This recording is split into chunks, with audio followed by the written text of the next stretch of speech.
Lénaïque Monnier. Bonjour Lénaïque. Bonjour Lionel, bonjour à tous. Les civils vont pouvoir quitter Marioupol. L'armée russe prononce un cessez-le-feu pour permettre leur évacuation.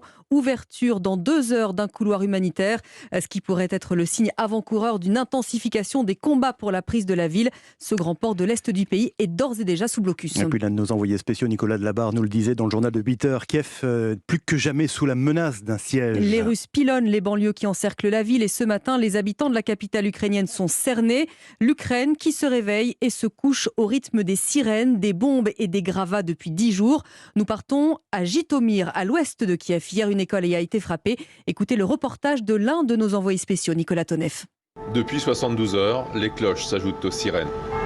Un concerto en angoisse majeure, répété bien trop souvent. La 7e et la 8e alerte étaient à 3h33. 8 aujourd'hui en commençant à 3h dans la nuit. Ce harcèlement ne doit rien au hasard. Alors que le déblaiement commence sur les lieux du dernier bombardement, les militaires comme Constantine gardent leur attention tournée vers le ciel, à l'affût des grondements de réacteurs en altitude. C'est de la recherche de cibles. L'avion corrige les positions des cibles et il fait donc des cercles et des cercles. C'est pour cela que nous avons les sirènes fréquentes. L'avion fait son cercle et revient en 5 minutes. Une pression militaire, mais aussi psychologique. Pour terrifier les gens, les éloigner de nos troupes, pour qu'ils restent en arrière.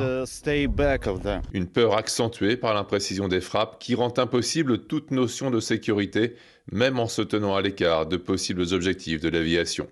À Jitomir, Nicolas Tonev, Europe 1.